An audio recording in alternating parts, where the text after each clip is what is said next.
China का एक ruler हुआ करता था जिसका नाम था माओ जेडोंग, जिसने चाइना का इतना बेड़ा गर्क किया था अपने कार्यकाल में कि आप सोच नहीं सकते। एक तो आपको मालूम ही होगा 4 पेस कंट्रोल लॉ जो इसने निकाला था, जिसमें मक्खी मच्छर चूहे चिड़ियाओं को मारना था, जिसकी वजह से इन्होंने अपने ही लोग खो दिए। करीबन 4.5 करोड़ भूख के मारे मर गए वो, क्योंकि कीड़े मकोड़े सारे इनकी फसल खा गए, क्योंकि जो कीड़े मकोड़ों को खाते थे उन्हीं को इन्होंने मार दिया था।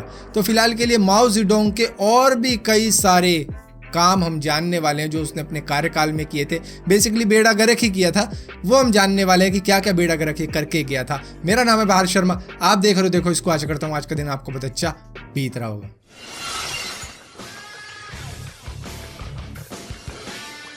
1968 में पाकिस्तान के फॉरेन मिनिस्टर मिले थे माओ जेडोंग से, जिसके बाद में पाकिस्तान के फॉरेन मिनिस्टर ने माओ जेडोंग को आम की एक पूरी पेटी गिफ्ट करी थी, जिसके बाद में माओ जेडोंग ने इनमें से कुछ आम अपनी प्रोपेगेंडा टीम को दे दिए थे, जिसके बाद में प्रोपेगेंडा टीम ने ये दिखाया जनता के सामने कि ये आम नहीं है बल्कि एंजल है जो माओ जेडोंग ने हेवन से मंगवाए, क्योंकि किसी ने भी आम नहीं देखे थे वहां पे। इस वजह से वो ये बात मान गए कि ये आम नहीं है बल्कि एंजल है, जिसके बाद में लोग लिटरली रोने लग गए और अपने दुख व्यथा गाने लग गए आम के सामने। और इसके मंदिर भी बनाए गए और आम रखे गए उसके अंदर, जिसके बाद में जब आम एक वक्त में सड़ गए तो उसका रिप्लिका रख दिया गया और उसको शीशे से कवर कर दिया गया, जिसके बाद में लोग वहां पे हर दिन पूजा करने आते थे आम की। अब इन चीजों में कई लोग तो फंस गए थे चाइना के, लेकिन कुछ लोग नहीं फंसे थे, जिसमें से चाइना का एक डेंटिस्ट भी एक था, जिसने कहा कि ये कोई एंजल नहीं है बल्कि ये स्वीट पोटैटो जैसी कोई चीज होगी, यानी कि शकरकंडी जैसी कोई चीज होगी जिसको ये एंजल बता रहे हैं। मे भी ये कहीं और से लाए होंगे। जिसके बाद में उसे अरेस्ट कर लिया गया काउंटर रेवोल्यूशनरी स्पीच के चार्ज में, यानी कि क्रांतिकारी स्पीच देने के चक्कर में उसे गिरफ्तार कर लिया गया और इसके बाद में उसे एग्जीक्यूट भी कर दिया गया, यानी कि फांसी दे दी गई, उसे जान से मार दिया गया, सिर्फ इसलिए कि उसने ये कहा था कि ये कोई एंजल नहीं है, जो कि सच्चाई थी।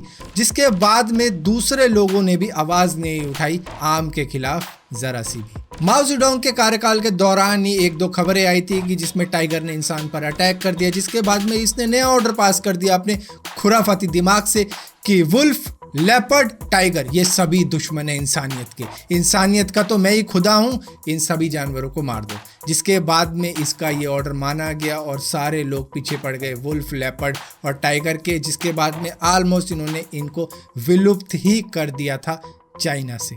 अब हालांकि इसमें माओ जेडोंग का डायरेक्टली कोई हाथ नहीं है, लेकिन फिर भी उसने ये कहा था कि clear away the evil from this society. जिसके बाद में कुछ स्टूडेंट्स ने अपने टीचर को ही मार दिया, कुछ ने अपने प्रिंसिपल को मार दिया, क्योंकि वो प्रिंसिपल या टीचर उनको मारते थे। जिसके बाद में उन स्टूडेंट्स को लगा कि यही इविल है, यही राक्षस है। जिसके बाद में उन्होंने करीबन 18 टीचरों को मार दिया और प्रिंसिपल को भी मारा गया, जिसमें से कुछ स्टूडेंट ने जिंदा जला के उन्हें खा लिया, सबूत मिटाने के लिए और इसी के साथ साथ ये दिखाने के लिए कि हम ईविल को किस तरीके से मारते हैं। अब इसी के साथ साथ एक टाइम ये भी आया था कि माओ जेडोंग एक बार बैठे थे अमेरिका के एक डिप्लोमेट के साथ में, जिनका नाम था हेनरी किसिंजर, जिसके साथ में बैठ के वो कुछ बायलैटरल ट्रेड एग्रीमेंट की बातें कर रहे थे। जिसके बाद में माओ जेडोंग ने ये कहा कि देखो चाइना तो बहुत ज़्यादा गरीब है, तो हम आपको ट्रेड में क्या दे सकते हैं, 1 करोड़ लड़की दे तो चलेगा।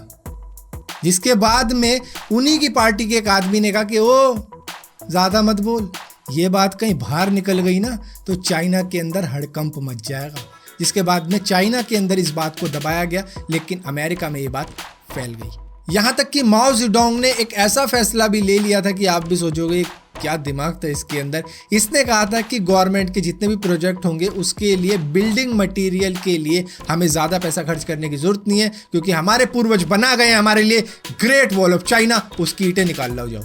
जिसके बाद में गवर्नमेंट ने एक डैम बनाया था जिसके लिए ग्रेट वॉल ऑफ चाइना की ईंटें निकाली गई थी, जिससे एक बहुत बड़ा हिस्सा तोड़ दिया गया था उसका। इसी के साथ साथ लोकल लोगों ने तो कहा कि चलो मजे आ गए और ग्रेट वॉल ऑफ चाइना की ईंटें निकाल के अपने मकान बनाने शुरू कर दिए, लेकिन सही टाइम पे इसकी मौत हो गई और इसके बाद में ग्रेट वॉल ऑफ चाइना को प्रोटेक्ट किया गया लॉ लगा के कि इसे कोई नहीं छुएगा, ये हेरिटेज है चाइना का। इसके बाद में ग्रेट वॉल ऑफ चाइना बची, वरना खाली हो जाता, कुछ नहीं बचता वहाँ। इसी के साथ साथ माओ जेडोंग ने कई सारी चीजें बैन भी कर रखी थी चाइना में, जैसे कि स्टैंप कलेक्शन, जो ज्यादातर लोग करते हैं लेकिन उसको बैन कर दिया गया था कि कोई कलेक्शन नहीं करेगा स्टैंप की। इसी के साथ साथ टाई भी पहनना बैन कर दिया था, पता नहीं क्यों किया था, लेकिन टाई पहनना बंद कर दिया था कि मुझे ही हक है अच्छा दिखने का। तो फिलहाल के लिए माओ जेडोंग के बारे में कुछ यही बातें थी जो उसने अपने कार्यकाल में कर रखी थी। बेड़ा गर्क तो उसने और कुछ भी किया होगा जो चाइना वालों ने छुपा दिया होगा। जो उभरा हुआ दिख रहा था वो मैंने आपको बता दिया।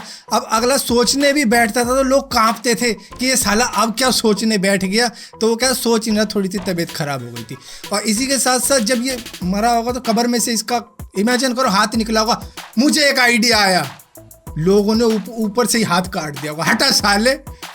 तो फिलहाल के लिए अगर इसी टाइप की और भी वीडियो देखना चाहते हो तो इस चैनल को सब्सक्राइब जरूर करना, और सब्सक्राइब किया है तो बेल का आइकन जरूर दबाना, वरना आपको पता नहीं लगेगा मैं वीडियो डाली भी है। ये भी परेशान हो गए, हम भी परेशान हो गए, करो फिर। जब तक हम कह रहे थे करो करो करो करो तो कह रहे थे तुम करो, आज हमने कर दिया तो कह रहे हम करेंगे, तो करो ना भाई, करना करना करना करना करना करना करना करना करना, क्यों नहीं कर रहे?